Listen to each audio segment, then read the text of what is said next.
রহমতুল্লাহি ওয়া বারাকাতুহু। একটা বিশেষ বার্তা উদ্দেশ্যে আপনাদের কাছে আসা। আজ গতকাল থেকে আমার কাছে প্রচুর ফোন এসেছে, গণতি করে বলতে পারছি না, প্রচুর অনেক জায়গাতে ফোন এসেছে। বিষয় একটা, প্রশাসন থেকে নাকি বলা হচ্ছে মসজিদের মাইক না বের হও। আমি এই বিষয়টা নিয়ে কয়েকটা কথা আপনাদের কাছে রাখতে চাইছি। প্রথম দুঃখের কথা বলি, 2016 থেকে আমি বলে আসছি, তারও আগে হবে, একটা দিন আসছে আপনাদের ধর্মীয় স্বাধীনতাকে হরণ করা হবে।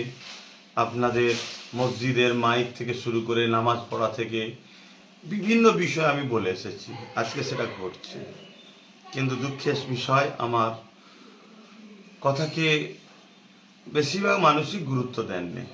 তো যাক, দ্বিতীয় বিষয় হচ্ছে, মসজিদের মাইক যখনই প্রশাসন থেকে বলবে খুলে দিতে হবে, প্রথম কথা আপনি ওই প্রশাসনকে শান্তভাবে ভদ্র ভাষায় বলুন যে আপনার কাছে কি নোটিশ আছে, কি রিপোর্ট আছে, সে লিখিত দেন।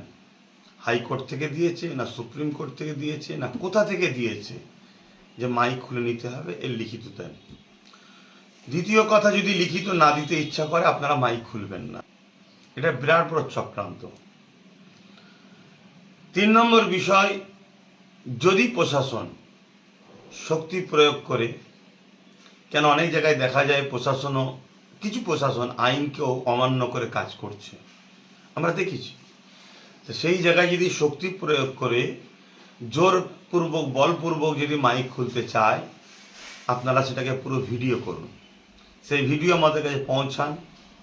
সংবিধান ও আইনের আওতায় সেই প্রশাসনকে আনা হবে, কেন সংবিধান ও আইনের ওপরে কেউ নয়। এবং পাশাপাশি এটাও বলবো, কোনো হিংসায় জড়াবেন না, আইনকে হাতে নেবেন না।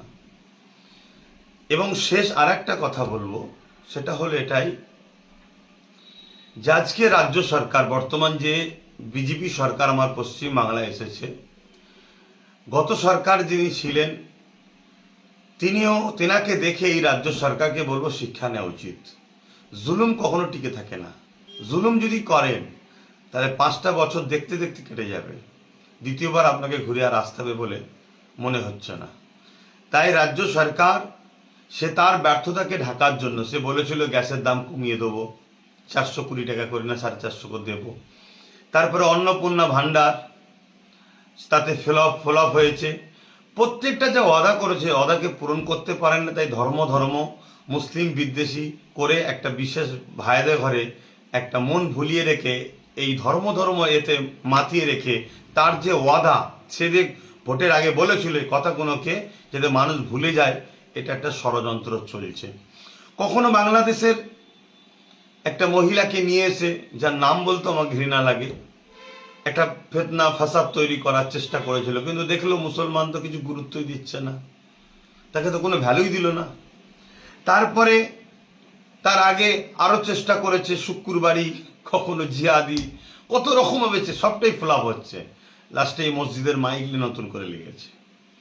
আমি এই জায়গায় একটাই কথা বলবো, আমার জাতিকে, আমার সমাজকে, সর্বধর্মের মানুষকে, যারা সংবিধান প্রেমী মানুষ, আসুন আমরা ভোটটা বা সরকারটা, রাজ্যটা, দেশটাকে এমন এক ব্যক্তিদের হাতে দিই যারা দেশকে, দেশবাসীকে দেশবাসী হিসাবে দেখবে, ধর্ম দেখে দেখবে না, ধর্ম যার যার হৃদয়ে।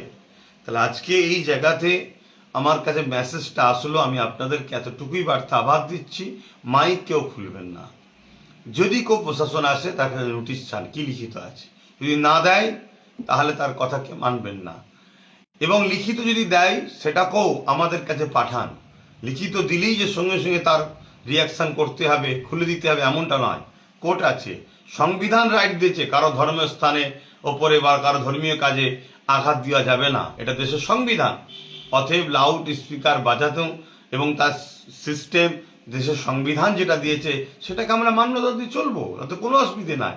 কিন্তু কেউ যদি মনে করে আমার হাতে ক্ষমতা আছে, ক্ষমতার জোরপূর্বক বিশেষ একটা ধর্মকে টার্গেট করব, তাহলে অন্য ধর্মের ভাইদের বলবো, আজ আমাকে টার্গেট করা হচ্ছে, কাল আপনাকে টার্গেট করা হবে।